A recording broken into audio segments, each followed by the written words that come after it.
In 78, can't do that, and here it is. Yeah. The same stuff that my mom and my dad and my grandpa was fighting. I'm still fighting the same thing.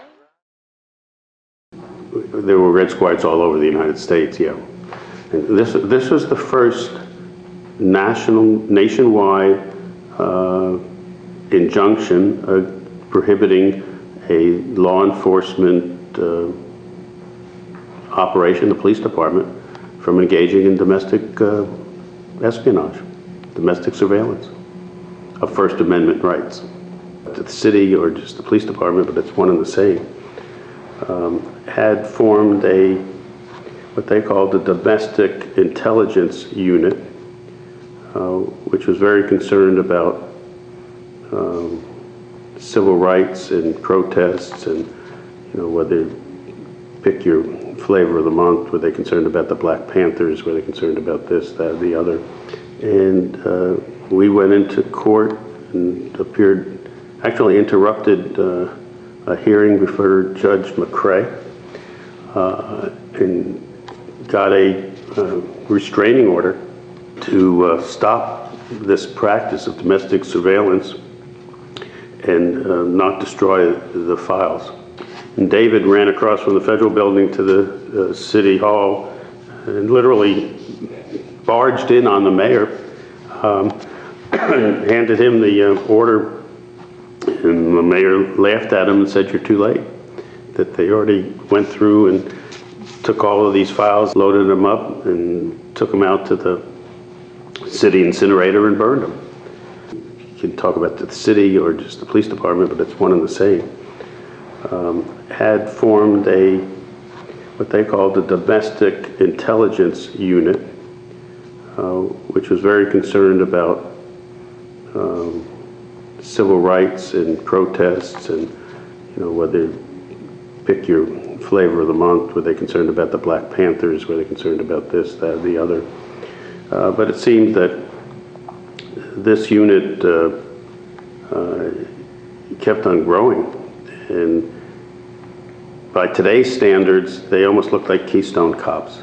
But then, through discovery, we've got scraps of paper and other files and pieced together, who they were spying on and what they were doing, and confirmed that they were acting in an unconstitutional manner by using undercover agents, by photographing and maintaining files on First Amendment protected activities, peaceful protests, and the city, in their wisdom, agreed to a consent order describing what the practice was, domestic surveillance, and outlawing it and agreeing to a permanent injunction. And we have a provision in that 1978 decree. It's a judgment. Everybody says, well, it's a consent judgment. It's it's still an order of the court that was entered with their consent. And it has provisions on how to deal with legitimate ongoing criminal matters that do not infringe, and if they have to infringe on First Amendment activities or the right of privacy, that there are provisions on how to go about that and document it and have some safeguards in there. And it's an ongoing order. And then fast forward to the blacklist, which is today. First, I was amused. It made me laugh that my name would be on a list of people who are a threat to the safety of the city and to anyone inside this building, City Hall.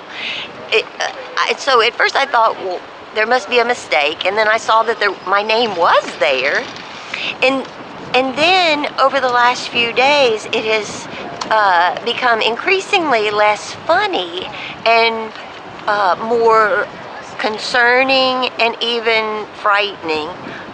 Not that I fear for my life or my safety, but I do fear for the freedom of our city And I worry about our culture and the attitude of paranoia that seems to be permeating all of our cities, states, and government agencies. So it's the paranoia that worries me the most. What kind of work do you do? I'm a minister. I work with Thistle and Bee Enterprises. We help women who are victims of sex trafficking to get work and to own the business and to increase their self-esteem and have a healthier, safer life. They know how much I weigh. Where'd they get that information? I want the answer to that question. And of course people don't want their weight out there for the whole world, but that's not the issue. The issue is, why are you looking into my documents and investigating me and my weight, and what else are you investigating about me? And are you following me? So. The Memphis Police Department is fairly sophisticated on surveillance. I mean, they got a lot of grants to be part of the fusion, movement in fusion centers. They have a very sophisticated closed-circuit television system. All you have to do is drive around the city now, and you see the little blue lights, and they're all over.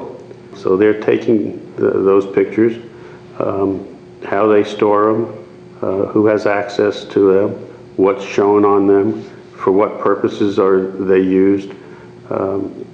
These are all questions that need to be asked.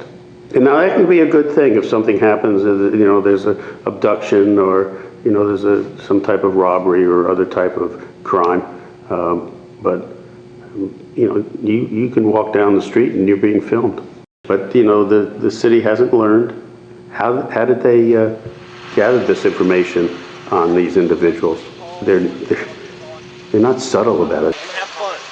You got on the list because of your involvement in the Fight for 15. Fight for 15, imagine, right? bridge protest. I didn't go to the mayor house. I don't know how the fuck I got on that list.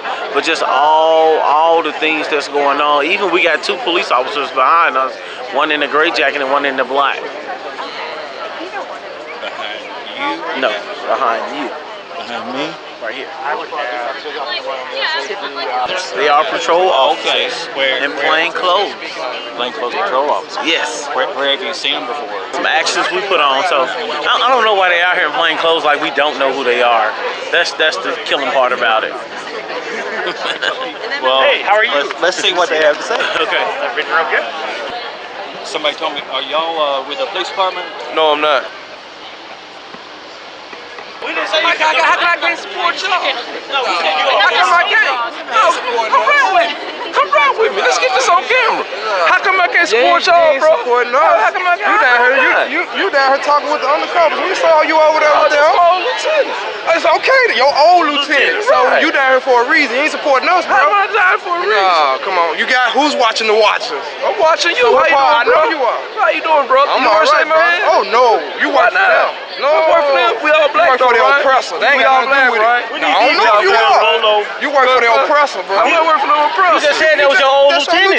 So what division you in now? Yeah. I'm favorite range in the hood, where I'm supposed to be. Range station, but I understand. Oh, okay. Yeah, so that's all cool. Now you see what precinct. Dangerous radical community activists.